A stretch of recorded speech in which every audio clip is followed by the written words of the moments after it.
تنفذوا نفسا فكلوه هنيئا مريئا ولا تؤتوا السفهاء أموالكم التي جعل الله لكم قياما وارزقوا فيها واكسروا وقولوا لهم قولا معروفا وابتلوا اليتامى حتى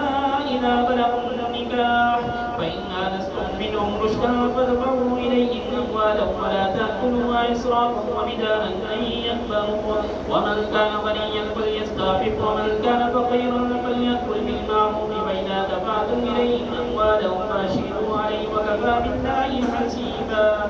للرجال نصيب مما ترك الوالدان والأقربون وللنساء نصيب مما ترك الوالدان والأقربون مما قل منه أو كثر نصيبا مفروضا وإذا حضر القسمة أولو القربى واليتامى والمساكين فارزقوهم منه وقولوا لهم قولا معروفا وليخشى الذين لو تركوا من خلفهم ذرية ضعافا خافوا عليهم فليتقوا الله وليقولوا قولا سديدا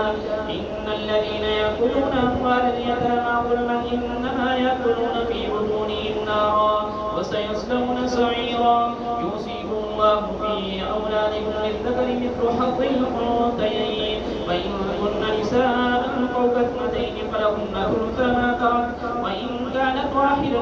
فلها النصف وليبغي لكل واحد منهما السدس مما ترك إن كان له ولد فإن لم يكن له ولد وورثه وأبواه فلأمه الثلث من بعد وصية يوصي بها